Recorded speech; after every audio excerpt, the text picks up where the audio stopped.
Okay, we're going to make some trees. This jig here is a 6-inch rule. We've got a 3-inch wide piece of timber. It's clamped in here, a couple of screws to clamp it onto a cleat.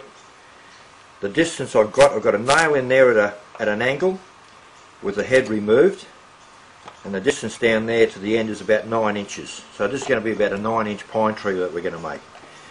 Got a clamp on the end here that just pivots on there, and all this is doing is holding this wire. So this wire, we cut it at a length and we wrap it around the end up there. One goes there, clamp it. That's not moving anywhere. This wire, swing it out the way over there, and then that's holding.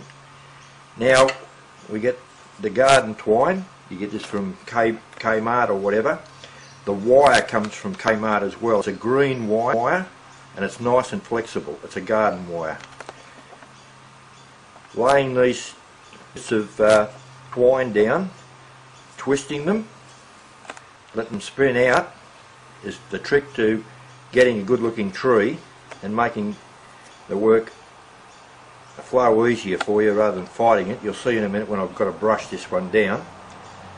Laying the fibres across like this, any old way. You see this row down here I've got from thin, wider and then very wide for the base. So you'll see this pattern in a second when I finish doing all this. We'll lay these down. Doesn't take long, and you'll see how quick it is to make a pine tree. The finished pine trees, Jerry's taking this video, and he's taken some video of the layout, so you see the finished trees on the layout. These wider ones, what you've got to do is you've got to put more of the wider ones down the bottom and fill it up, because there's more foliage and branches at the bottom of the tree than there is at the top, naturally. Now these wider ones, just spreading the fibres out as much as you can. We'll brush these in a minute. I'll show you how that's done. And just give them a spin, drop them in. I pack up the bottom of my trees a bit, because you can trim these with scissors afterwards if you've got too much, but if you don't have enough on, well, it's too late to put some more on. The green fibre, well, you can use green spray paint. Some of the guys on the websites I've been talking to, they're just using a flat acrylic green paint. So if you didn't have this, you just buy some rope. Go and buy a metre of 3/4 inch sisal rope, sisal or manila twine. You can see the twine's got a little bit of flex in it. You've got to have that. And the wire's going to be twisted on this in a sec. A couple more. And a couple more down the bottom. You've got to get this bottom part a little bit thicker. And you see I don't have to get them equal. Just whack it on. If you're even splitting some, half that side and half that, with enough that the wire's going to crunch on that in a second. And alright, we'll give this one a go, and I'll show you what it looks like. Now, there's this second wire comes down. There's 2 nails here that's just holding that. Just hold that there back. Second one goes on that, and there we go. I just give those a little bit of a twist, and we put the drill. Don't use electric drill because you'll twist your arm off. Just use a cordless drill, and you've got good control. And I'll show you why we've got that nail up there at an angle now. Now bring that in. It just starts to grab. Now I've got enough meat there. I can just drop that a bit, lift that up. Now there's the spin.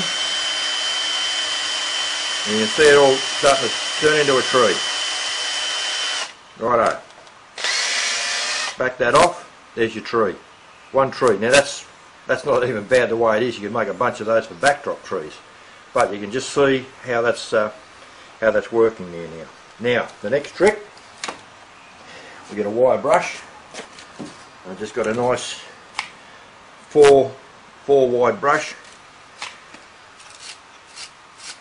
And those fibres that we didn't get out, well,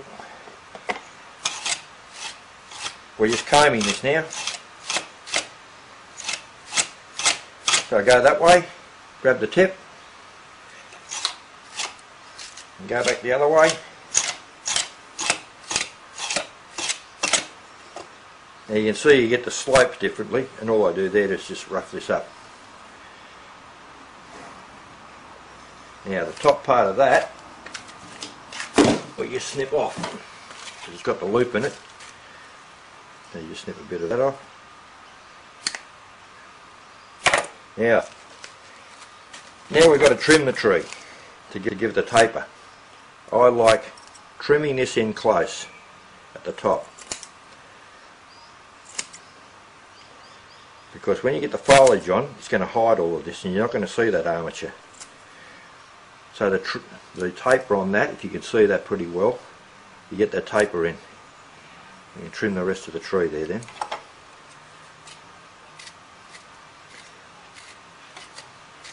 I'm working fast here, a little bit faster than I normally do, trying to save Jerry's film.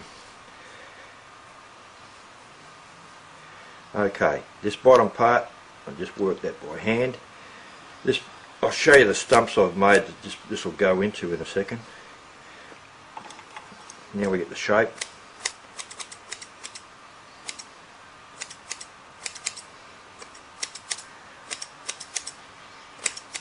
You want a little bit of that tapered shape. Too many trees get too round at the top and they're too wide. You need to bring them in to make them look a bit better for models side of things. Okay, there's our tree. Now we're going to start putting some foliage on. Different sorts of foliage. I've been experimenting with a few, so I'll show you the fibre ones that the hikey do now. There's a gnocchi, or you can get hikey as well. These are these tiny fibres. Rather than using ground foam, they're a tiny fibre. Now that's a dark green, which is your conifer green for pines and that. You start off with your dark colour. I've put some into a shaker that I've made, drilled a few holes in the top of it there, so there's my shaker. I'll load her up.